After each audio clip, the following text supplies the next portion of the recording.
So magandang umaga mga ka-TH, ito po si Mindanao Decoding Sign sa ating YouTube channel. Ang Facebook natin is Mindanao Hunter Sign. So ngayong umaga ay meron ako ipababahagi sa inyo tungkol sa mga sign, dahil ang iba ay nalilito talaga kung ano ba talagang akma or tama sa mga sign na nakikita nila, lalo sa mga treasure site nila. So ito, mayroon tayong mga 5 symbol of sign of treasure na pwede nating maitulong sa iba, lalo sa mga naghahanap. So December na mga ka-TH, so Merry Christmas advance sa lahat. So sana next year, sunod na taon ay talagang masaya na kayo, lalo na sa mga ating ka-TH na makakuha na talaga. So ating pagdasal na makatulong din tayo sa iba. So hindi naman ibig sabihin na puro tulong lang aasahan ng iba. Kailangan mo rin magsika. So mayroon tayong 5 signs. So bago sa lahat, shout out muna natin ating mga ka-TH from Nueva Vizcaya, ano ba yung isa? Nueva Ecija, Camarines Sur, Camarines Norte, Maynila, lalo sa mga ka-TH natin from Maynila, alin sa Baguio City, Southern Leyte, lalo na sa Tomas Ocos, mga ka-TH, Sugod, Banday, Ormoc, lalo dyan sa Samar, sa ating mga ka-TH dyan from Samar. So shout out sa ating mga ka-TH dyan from Samar. So Bohol, Cebu, Capiz, Siquijor, sa ating mga ka-TH dyan, lalo sa Palawan, sa ating mga hater dyan sa Palawan City. To shout out naman natin from Mindanao, Cagayan, Butuan, Agusan del Sur, Surigao del Sur, Tagum, Mati, Davao, Lanao del Sur, Lanao del Norte, Cotabato City. So, ito mga katiis dyan, lalo sa Tawi-Tawi, ito mga katiis. So, mga katiis, ngayong umaga ay ituturo ko sa inyo. Ito po yung mga tungkol sa nakuhanan. Hindi po ito nagdidemo sa wala po na kabuluhan. So, ito po yung nakuhanan na. So, ibigay natin mga idea ating mga katiis na nanood ng ating YouTube channel. So, shout out sa lahat. So, mayroon na pala nag-comment sa ating YouTube channel na hindi pala siya nakaintindi ng Bisaya. So, Tagalogin daw natin. So, ito na sir. So, panoorin nyo, baka mayroon kayong sign na ganito at baka mahuli yung mga nakabaon dyan. So, ito na po sir. So, panoorin natin. Mayroon tayong, ito po yung cave sign. Mga possible giveaways po lang po ang ituturo natin. So, hindi po tayo nagtuturo ngayon ng dipo. So, ang ituturo natin ang possible giveaways at yung mga nakuhanan sa mga ganitong sign. Ito yung cave. Ito po yung old tree, yung letter X. Ito po yung heart sign. I-discuss natin ang heart sign, guhit or bato. Ito yung hole. Pero ito yung hole na to, hindi to siya butas, kundi parang tinawag nilang face marker. Sa Bisaya pa, sa mga Bisayon, tinatawag nilang parang nayupi ba, murag plato siya na nasa bato, pero murag siyang nalupi, nahulma, na mura siya plato sa Bisaya pa. Kung sa Tagalog ay parang hole, mababaw lang siya, parang plato lang siya. So, una nating i-discuss ay tungkol sa cave. So, pag-usapan natin ang cave sign, giveaways, possible giveaways. So, ganito mga ka-TH, ito po yung cave. So, ring natin yung pasensya, hindi na po ko masyadong marunong mag-draw. So, itindihin nyo na lang. So, ito po yung gitna ng cave. Diba? Ito yung gitna ng cave. So, panoorin nyo. So, kung maghanap ka ng cave, halimbawa, itong cave na to is mayroong sign. Halimbawa, itong cave nito mayroong bato dyan. Assuming lang ha, mayroong itong bato dito. So, halimbawa, mayroong sign, hole ba dyan, X, line, or may letter Y. So, ano pa ang nakalagay dyan, or kahit ano, basta mayroong nakalagay dyan, ay ibig sabihin, kilatisin mo rin yung sign na yan is legit ba o hindi, baka crack lang yan. So, maging sayang din yung pagod natin. So, hindi naman natin na malalaman naman natin dito sa mayroon naman tayong gadget, diba? So, ganito ka-TH, halimbawa ka nakakita ka nitong sign, ang gagawin mo ay dito ka mag-umpisa sa gitna, sa harapan ng cave. Dito ka tatayo ka dito, tingnan mo yung gilid at saka dito at papasok. So, saan ba hanapin yung giveaways dyan? So, paghanap ng giveaways sa mga cave, mga ka-TH, ganito lang. So, cut ka lang ito palabas, 3 meters. Yan, 3 meters. Dito po ang possible dig sign. At kung saan nakalagay yung sign, halimbawa kung dito sa kabila, check mo din kabila at papasok 3 meters. 3 meters. Diba? So, dyan po karamihan yung giveaway sa cave. So, dito papasok 3 meters. Dito rin 3 meters. At dito, check mo rin sa gilid. So, dalawa lang po ang puntahan ng giveaways, papasok. So, mayroon ring ibang giveaways na hindi rin 3 meters papasok. Ito papasok lang to, papasok sa loob. So, pag nahanap mo na ang sukat dito na 3 meters, ang gawin mo, hanapin mo yung S. Hanapin mo yung S sign, humarap ka doon, at itry mo i-detect, paikot dito sa cube. Dito sa bunganga niya. Kung wala ka na-detect, pasok ka dito sa cube, papasok ka, gumamit ka ng aura meter, magsukat ka ng 3 meters papasok, gumamit ka ng aura meter doon, kasi nandyan sa loob ng cave. Pero yung halimbawa yung cave is malaki, yung kayang pasukin kahit bachelor, malaki, pwede i-locator. Pero halimbawa kung masikip yung cave na yan, ang gagawin mo, aura meter mo ang i-detect sa loob. So dyan po ang maghanap ng giveaways. So 3 meters sa harap, 3 meters papasok. So mayroon ding cave na ganito siyang postura. Pagpasok dyan, nag-letter L, di ba? Nag-letter L. Dito yung bunganga. So ito, iba na rin ang giveaways nito. Ito ganitong style na cave. Halimbawa ito pasukan. sukan, nag letter L siya. So ang giveaways nito, wala na po sa harap. Wala na sa harap, wala na dito. Ang giveaways dyan, dito na sa letter L nya. Dyan karamihan yung giveaways. So dyan po karamihan nakuha na ng mga giveaways sa mga ibang treasure hunter. So ito yung mga nakuha na. So dyan karamihan nakuha nila. At karamihan din na nakuha sa mga mga malaking cave, mga open tunnel. Dito sa harap 3 meters lang. Pag hukay nila dito, yung observer natin, lupa.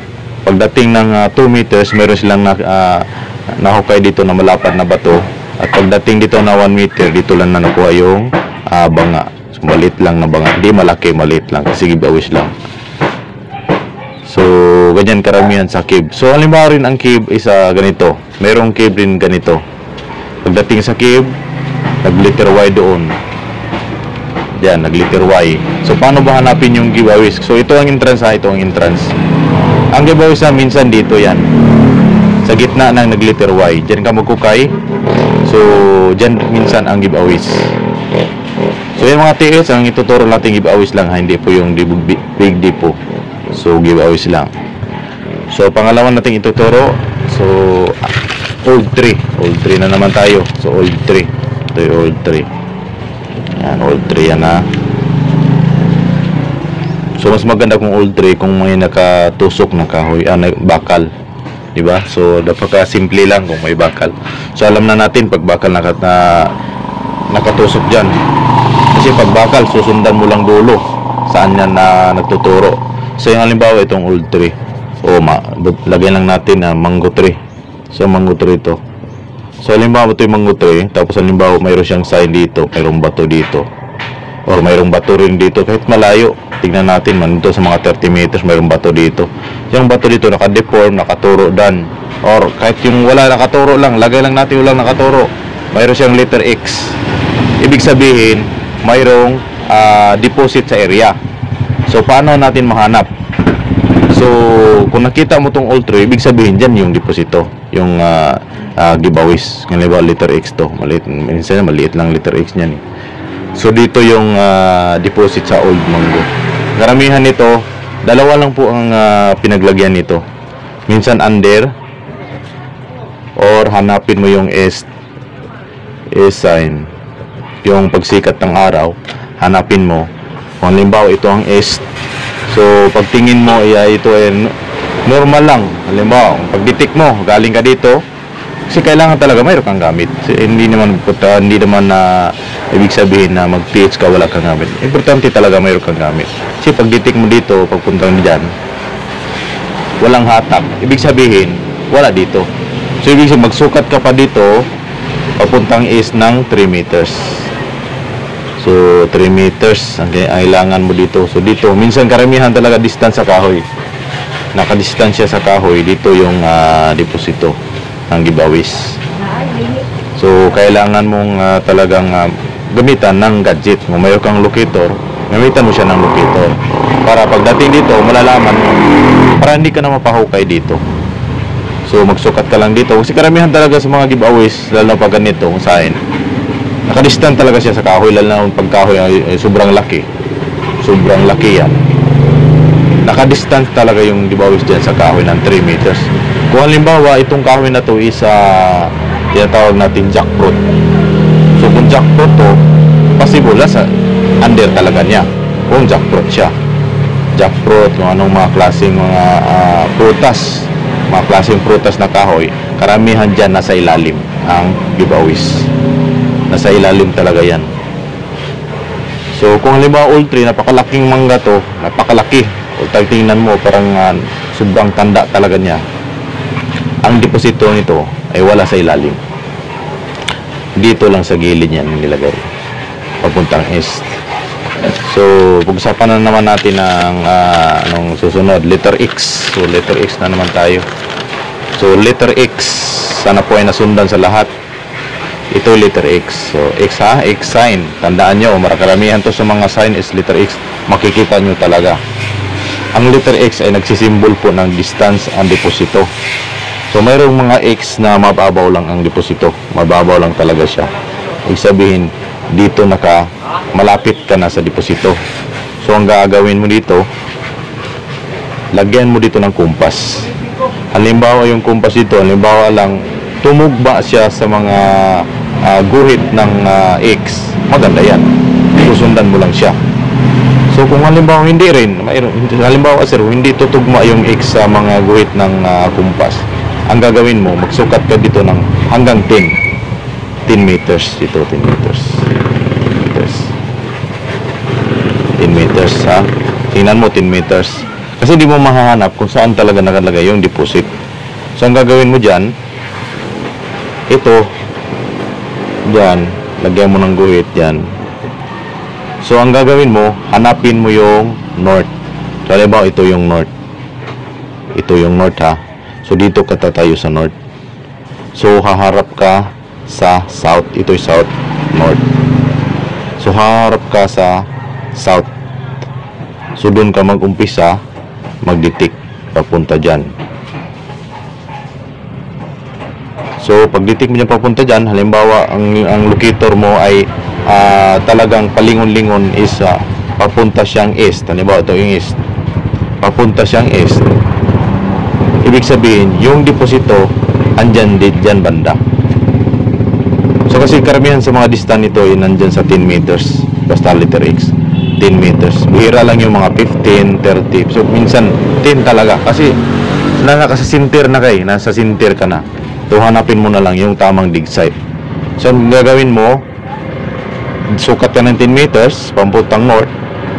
Mas maganda talaga mayroon kang gadget, kahit mga homemade locator lang, kahit yung murang homemade locator lang, mayroon na mga 4,000 mga ganyan locator. Yung locator din na talagang makikita mo na nakadetect talaga, hindi yung locator na locator lang tapos wala namang nadetect, yung walang history, tawag natin walang history. Kung mayroon kang pera, pwede naman Tesla, gamitin mo ng Tesla. Basta muna ka dito sa north papuntang south. So babalik ka na naman, tingnan mo rin kung saan talaga siya lilingon. Halimbawa nakalingon siya sa east o west, dyan nakalingon, ibig sabihin andyan sa west ang deposito. So pag halimbawa nakalingon dito sa east, tapos bumalik na ka, nakabalik ka na dito, ang gagawin mo, dito ka sa letter X. Ang gagawin mo naman, papunta ka naman dito sa east, kung saan siya lilingon. Halimbawa pag dito lang siya lilingon, hindi ka mabot ng 10 meters. So ibig sabihin dito ang dig spot. So nakakasimple lang naman talaga pag mayroon kang gamit. So mahirapan ka lang pag wala kang gamit. So yan po ay nasundan ng iba. So next naman natin ay yung little heart, yung heart sign. So heart sign na naman tayo.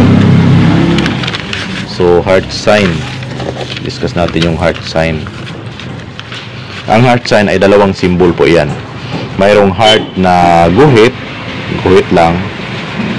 Mayroon ding heart na boulder. Boulder, yung bato ba? Yung bato na ginawang heart. Pag ito ang nahanap mo, gibawis yan. Mayroong mga gibawis na ganito, heart sign. Ibig sabihin, mayroong mga mababaw lang na deposito. Kung saan to siya nakaturo, ang lista nito karamihan sa mga katiits. Halimbawa, kung wala to siyang dot, halimbawa, walang dot ha. Pag may dot kasi, iba na kasi ang meaning niyan. So, halimbawa lang, walang dot. Ang distance nito ay nakalagay ng 3, 7, 13. So yan lang ang distance ng mga nakaguhit. Pero karamihan sa nakahits nito, mga heart na guhit lang, andyan sa 3 meters lang siya. So 3 meters. So 3 meters nila nakuha ang pinaglagyan ng deposit. So dyan lang talaga karamihan pag guhit sign. So halimbawa naman sir, mayroon siyang dot. O halimbawa, pag mayroon siyang dot dito, ibig sabihin, dyan ka na sa center. Ito na po ang ilalim, hukayin mo. Kung halimbawa yung dot ay nakadistansya dyan dito, iba naman ang meaning niyan. Dito ka naman guguhit sa gitna at i-arrow mo siya dyan, papunta sa dulo. At tingnan mo kung anong natamaan. Kung halimbawa, wala siyang natamaan kung dito, sukatin mo to muna sa heart na ginuhit niya at sa dot. So kung ilang inches, i-convert mo siya ng feet. Una, ang gawin mo, i-convert mo ng feet. Kung wala, sa yard.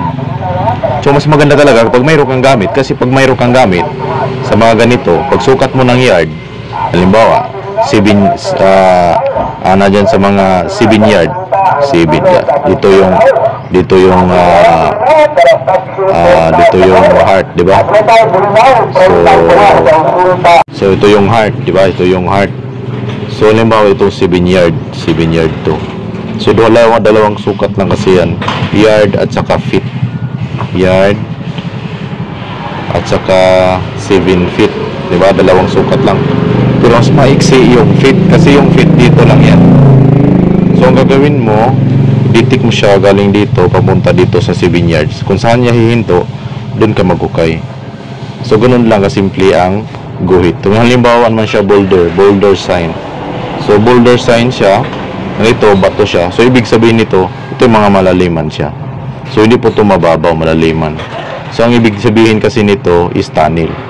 So basta mga bato na ginagawang hard is ibig sabihin tunnel deposit. So paano mo mahanap ang tunnel deposit? Simple lang, dalawang direksyon lang to. Ito mga direksyon niya. So halimbawa kung nakatulis siya, ibig sabihin tinuro niya up to 10 meters.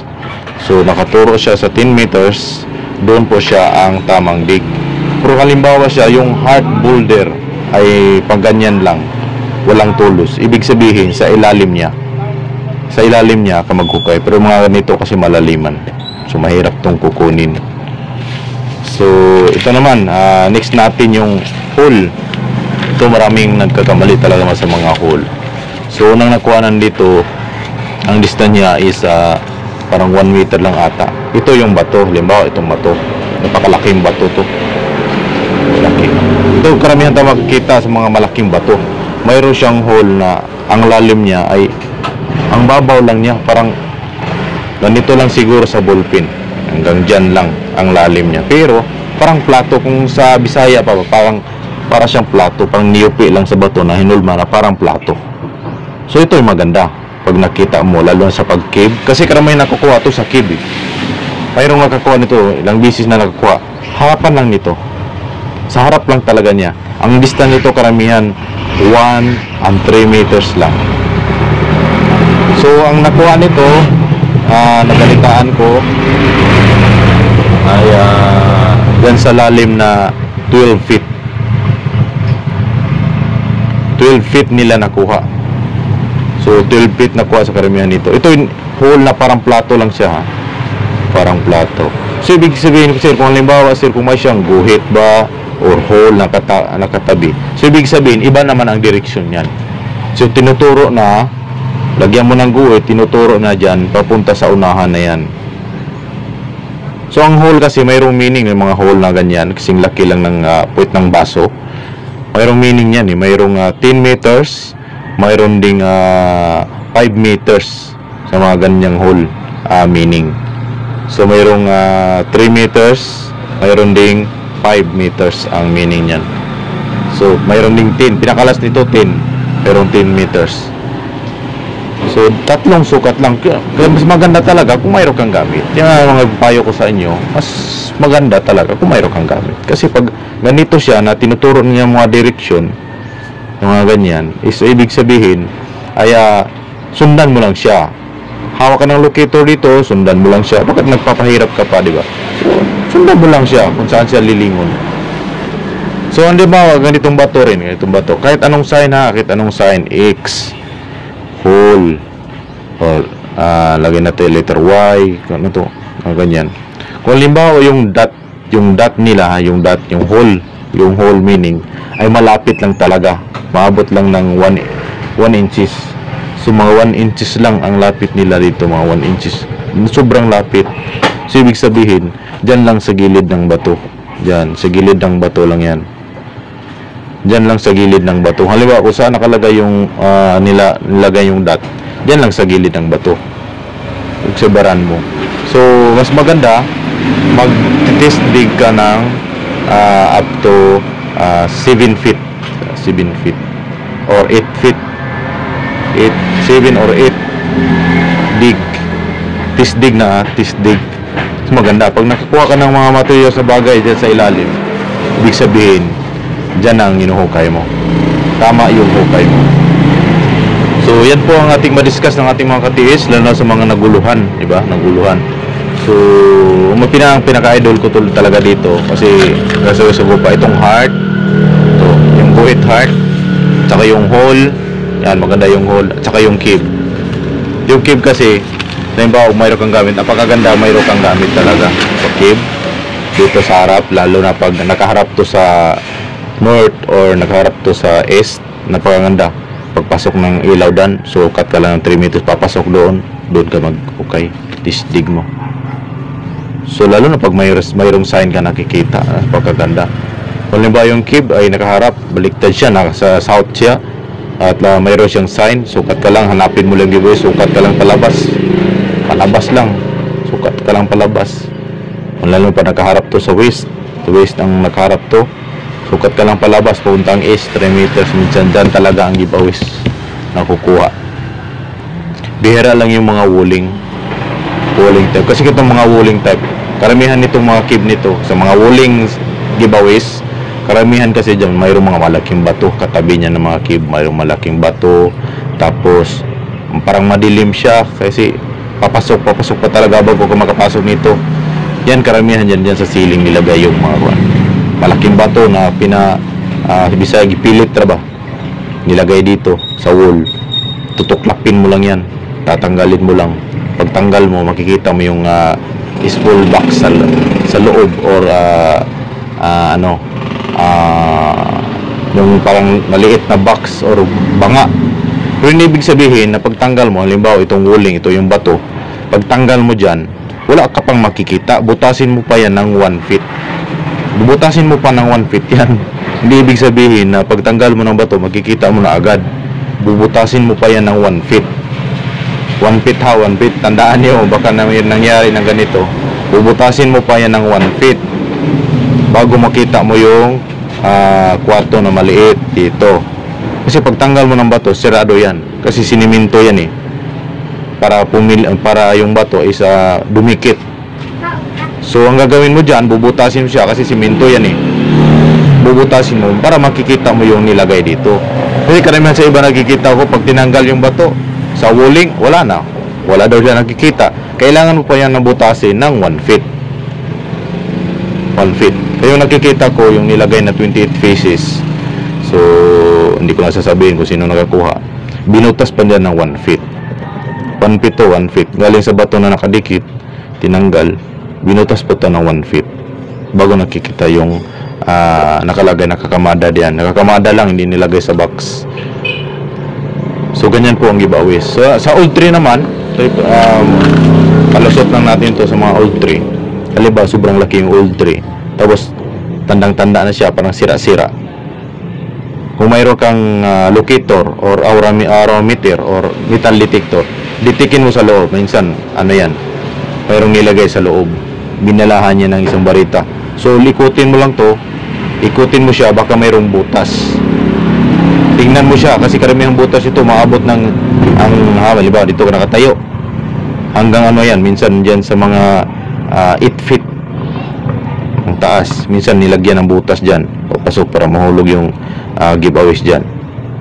Mayroong butas dyan. So, napikot na, sa Bisaya, napikot. Wala na so nilagay yung small box dyan o isang barit na nilagay sa loob yung giveaways. So yun lang mga tis, maraming salamat sa nanood natin YouTube channel. Ito po si Mindanao Hunter Sign. God bless po. So payo ko sa inyo, hindi ibig sabihin na alam mo na yung mga sign na tinuturo natin, ay kailangan mo talaga mayroong gamit. Napaka-importante yung gamit natin sa dig site talaga. So yun lang mga tis, maraming salamat at God bless po sa inyo.